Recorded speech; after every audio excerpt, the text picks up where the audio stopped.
Hey, Pop. I was just thinking about something because something came across. Somebody was talking about a situation, and they was talking about dads. How a lot of times we don't understand what dads go through till we get a chance to talk. And I was thinking about how when I knocked on the door, how long it took you to open that door when you asked who it was. Right. And when I was like, how you didn't say nothing to me, you like grabbed me, and you look like you was in disbelief. That's right. And I'll say, ever since, I can't get rid of you now. Yeah, that's all right. you, I needed that. You came and found me. Why you should talk to your dad to get his part of the story. Something that a lot of us don't tend to think about when you're a kid. But when you get older, something you really need to put into consideration. Talk to your dad. Now, the reason why I bring this up is because growing up, my pop was in my life strong. He was strongly there in the beginning. And that's because when I was born, him and my mom was together. And along with him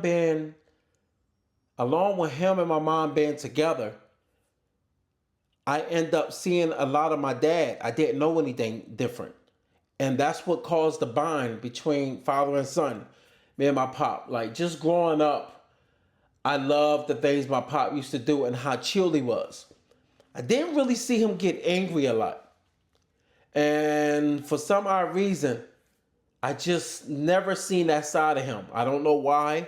If I ever did see him angry, it normally was because I was doing something crazy, but I was little. And you remember those things. Those are points in my life where I remember certain things happening on a certain block in the city. And I remember the ice cream store that used to be up the street. It was my grandma used to live off of Vine Street. And it's crazy because I remember the ice cream shop. I remember my dad used to take me here and there to different spots around the corner to a certain friend's house. And as time went on, things began to fade. And this is the part of life that makes you understand that it gets real out here. And you never seem to understand what happens in real life till you become an adult. Because a lot of times when we're younger, we tend to think that people just gave up on you or they're deadbeat or they foul, but you don't quite understand what was going on in their life. And you feel like that they're a failure because it feels like that they failed you as an adult. Well, it basically started with me when I became around maybe like 18, 19. I started really thinking heavily about my pop. And I was trying to understand what happened. Didn't quite understand why he just fell off the face of the earth. And also just that time period from my early years of around 9 and 10, and then I remember seeing my pop again when I was around maybe like 14 and 15, maybe about 13 or 14, somewhere around there. And I remember hearing my mom say something to him, but I didn't quite get what she said. But at the same time, my mom was a little bit of a hothead. And a lot of times, like, I'd be dismissive of her ways, like, well, she had to go through a lot. I guess, because I know as being a parent, it can weigh on you tough, especially if you're doing things alone. But at the same time, I still had my grandmom and all of them around, my grandpa, and they helped out a lot. So I never felt deprived in life. But what made me start looking at life a lot different was some of the things I was going through in my upbringing. Wasn't all bad. I didn't have a real bad childhood, didn't have a bad childhood, but you start to miss that father figure, which is your dad. Cannot replace your dad with a stepdad or uncle, no matter what. You're still thinking of your dad. And I remember snapping out when I was younger at my mom. That's what I started to feel myself. I'm taller than my mom. I'm bigger than my mom. And I'm a lot more like headstrong to the point I got a lot of mouth with if I don't like something that she says.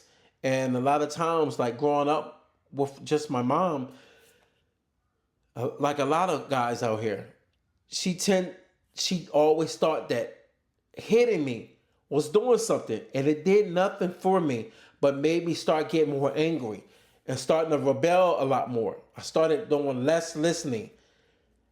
I used to snap out and be like, I can't stand my mom. Like I hate her. But I really didn't. It's like when you young, you need that let out. And sometimes having that woman around, even though it's your mom, you're so used to them. But you also get to a point where as though you get tired of the hollering. You don't feel like hearing their mouth always. Like everything is always screaming, screaming, screaming. And you get to a point as men, I don't know how ladies look at life, but with men, we can't take a lot of hollering. It becomes very annoying to the point it causes us, it's like a trigger. And it causes us to really lash out because men really can't take a lot of hollering. Even when we snapping, we ready to fight or we ready to do something destructive. And my mom used to lash out, but it didn't make her bad. It just made her where as though she was overwhelmed, which I get because you getting kids that's getting out of hand to the point where as though you really can't do much with them. And that's the thing about having a father. A father knows how to put that energy towards you a lot younger, whereas though you don't snap out like that in your pop because you know something can happen to you. It's something that you put into your kids younger. It's not that you fear your parents or you fear your father, but you really do have to put that type of fear in them because it's a respect thing. People think it's not the same. It is. It is. Because when you look at your dad, you're like, oh, I'm not going to play my pop like that. He's going to cave my chest in.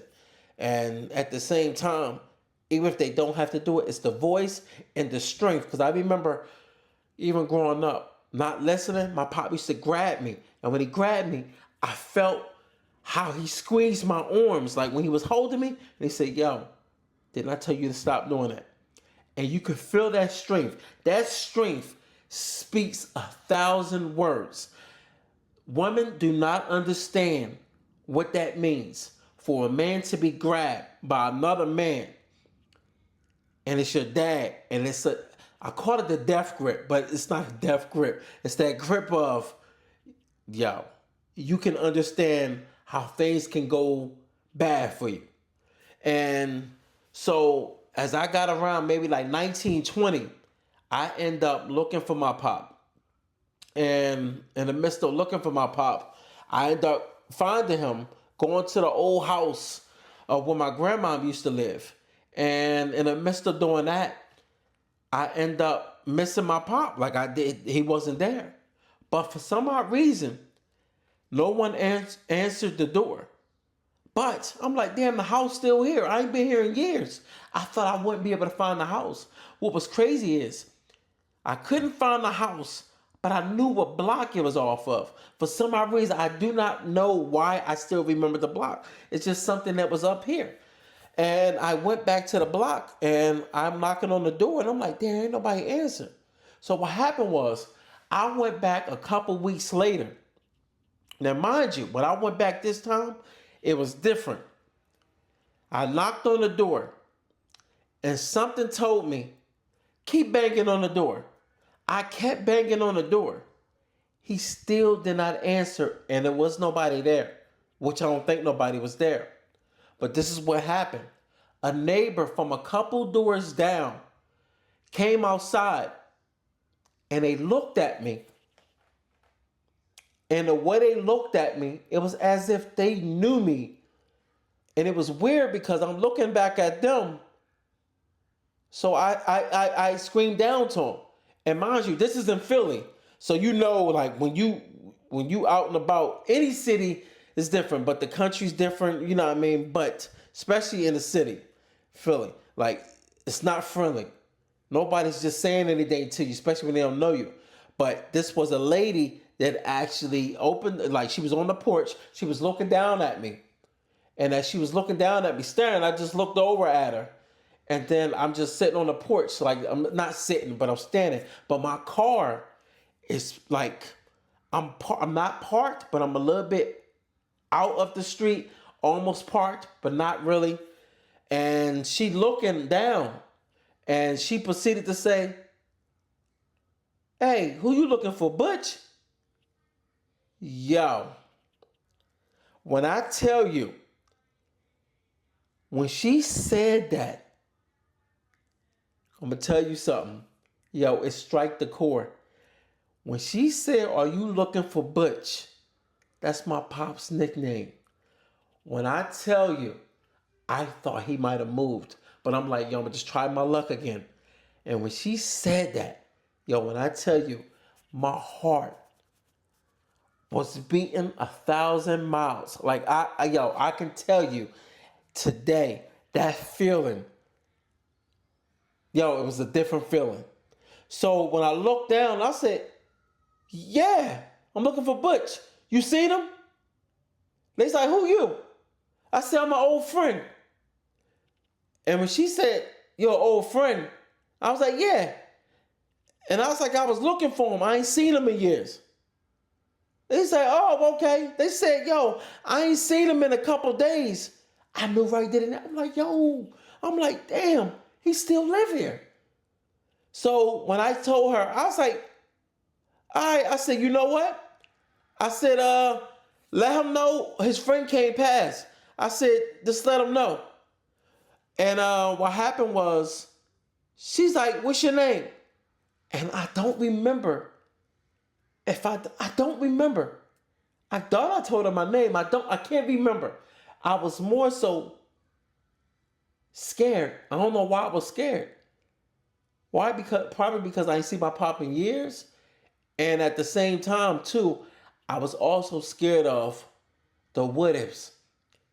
One of the worst feelings I was feeling of knowing that he still lived there was thinking that, is he, like, hopefully, I'm like, you're hoping that your, your dad or your mom, like even if it's your mom, you hoping they are not on drugs. Because then that energy of you looking for your family member is gonna hurt even more. Because people say, "Oh, it don't matter." It does matter. Because it's not the person you want to see. You don't want to see a person at their worst, especially when it's your own. It's your own blood, like it's your dad, and you don't want to see that. You don't want to see that. You just don't. Anyone knows. I never went through it, but I've seen people go through it, and that could be detrimental to you, especially a blow to you. And you had that type of love for them, you'll end up probably reaching so far deep, trying to figure how to help them out. Whereas though it can probably end up bringing you down. And I didn't want that. But at the same time, I want to see my pop. And in the midst of doing that, I leave and I say every bit of another 2 weeks. Yo, when I tell you I was consistently going, I went in a 2 week span. And I decided the third time I went back, I knocked on the door. And I'm going to be real with you. It felt different. I don't know why, but it felt different. It felt very different. Because I banged on the door. And I was like, damn, it sounded like I could hear something inside the house. I went to bang again. And next thing you know, I heard, "Yo, who is it?" Yo, when I tell you, when I heard the voice, yo, I'm telling you right now, I almost was like almost to a point where as though I was I'm literally 22. I think I was 20. Yeah, 22. No, so I might have been wrong in my how old I was. I think I might have been 22. 22. I remember 22. Yeah, I think I was 22 because I was 22 and I had the new Lexus GS. I was doing my thing out here.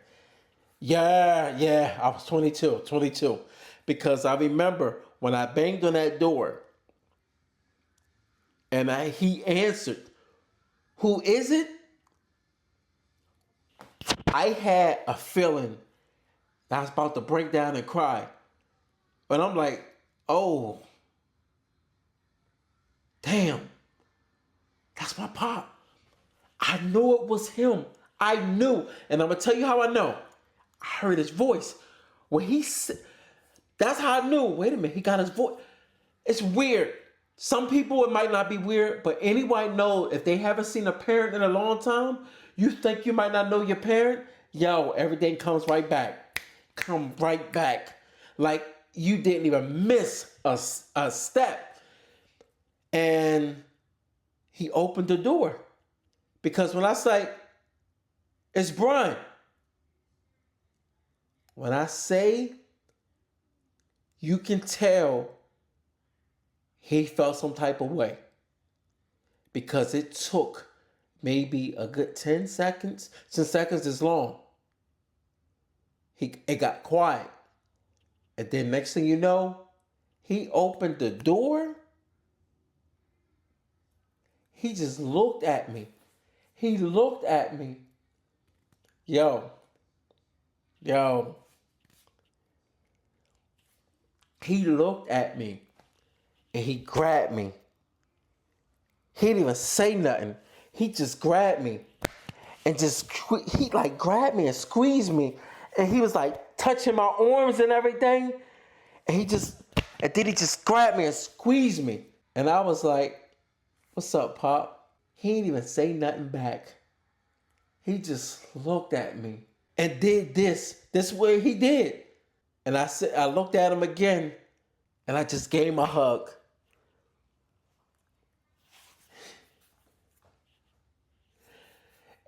Yo. Still right now. My pop, yo, watch. It's crazy because after that, like this. Hey.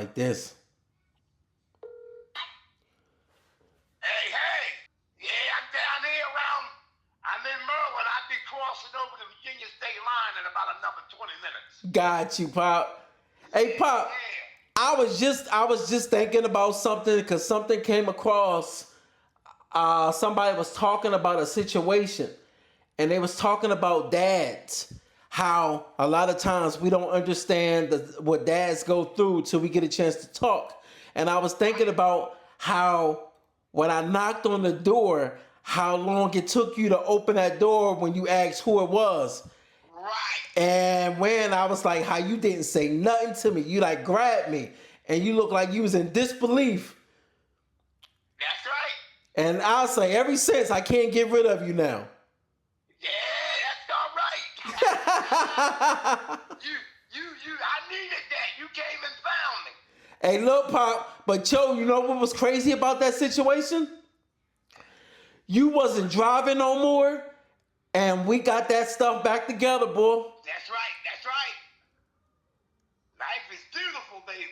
And now look at you, can't drive worth a damn. I know one thing, I'll be in North Carolina by the morning.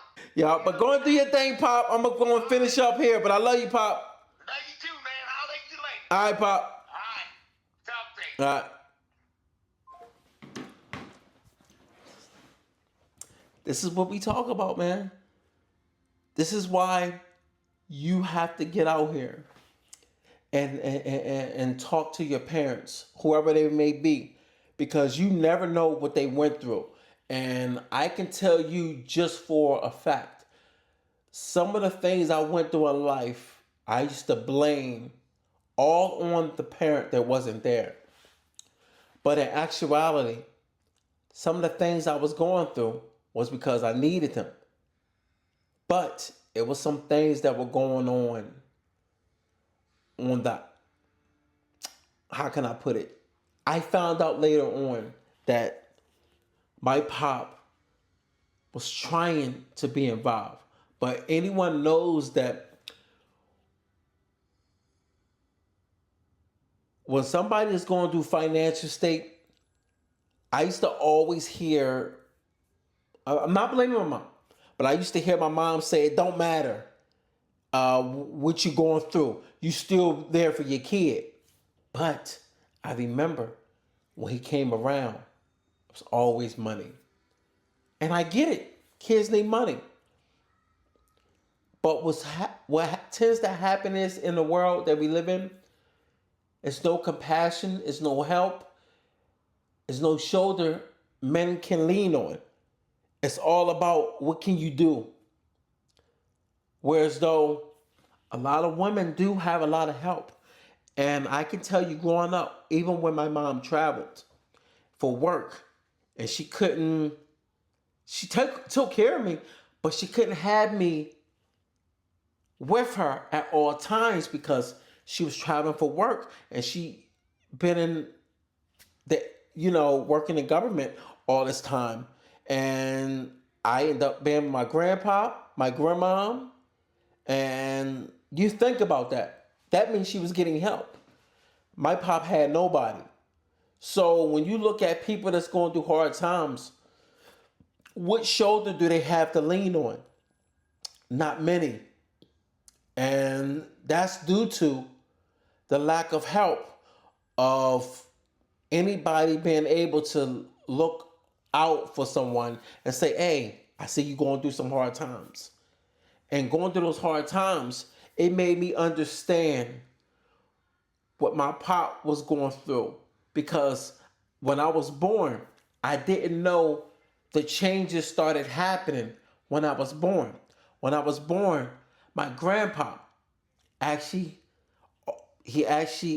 offed himself before I was born. When my mom was pregnant with me, my grandpa actually put a shotgun to my pop's head.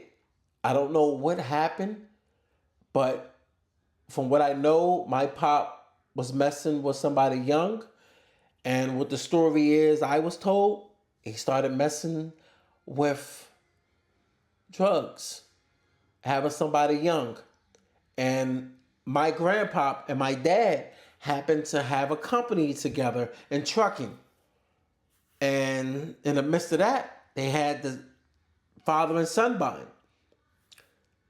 Well, my dad took it hard when my grandpa actually ended up offing himself.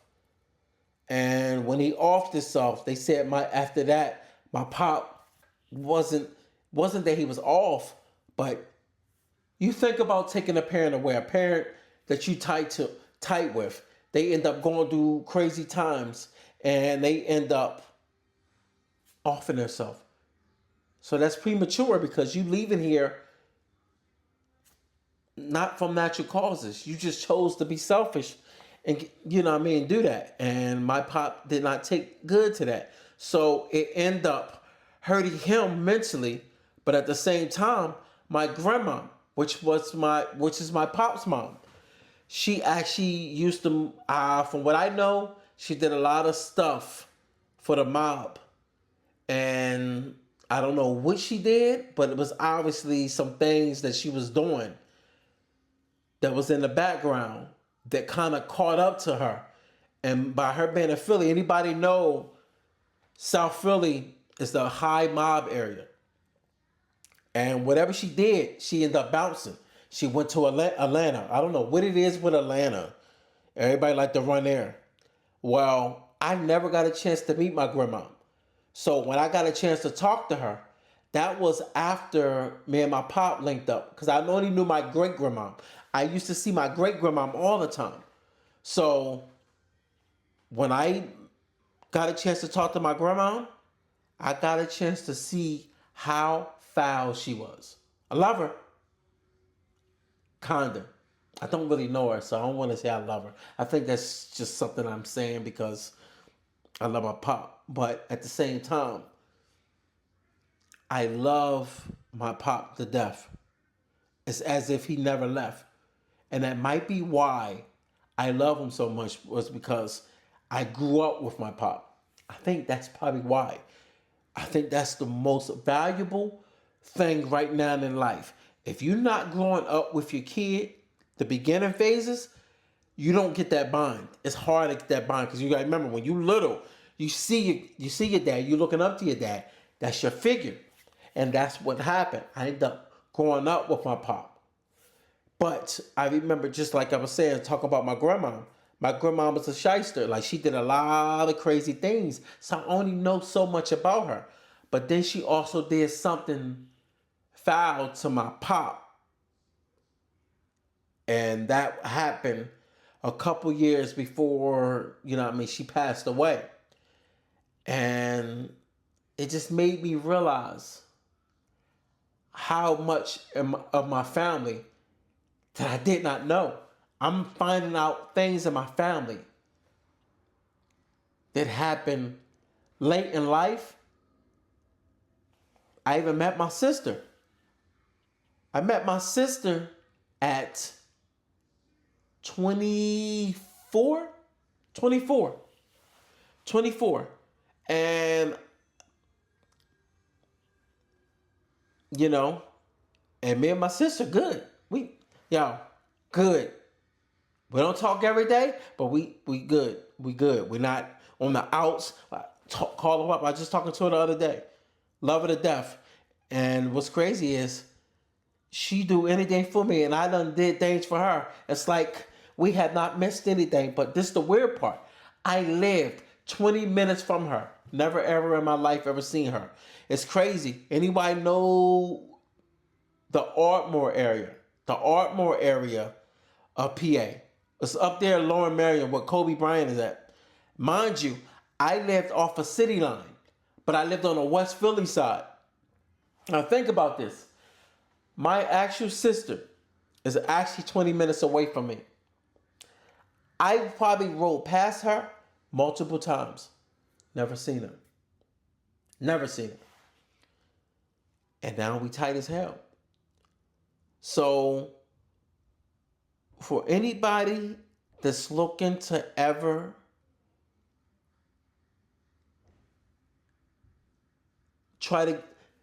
if you're looking to really have a conversation with your peoples, your mom or your dad, have a conversation with them. Don't have a conversation with judgment. Have a real conversation and let them talk. All that snapping out, you was never there for me. Look, man, we're grown now.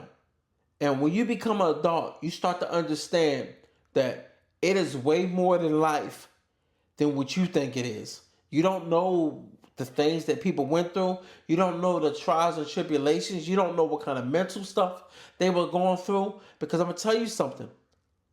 Sometimes your parent being absent at that time might do you more service than good, as long as you're able to get it back around to them. Because you never know. You never know. Sometimes they might be absent because they might be negative at that time. They can end up giving you bad advice to the point it can make you stray into a bad direction that you should not be going. So I'm going to tell you this. Be an upstanding individual and talk to your peoples and be respectful. Don't be disrespectful. You know what I mean? It's always good to have an understanding of what people go through. You know? Much love. And if you're going to do the same thing, reach out. No one cares about your pity party. Reach out to your peeps. All right?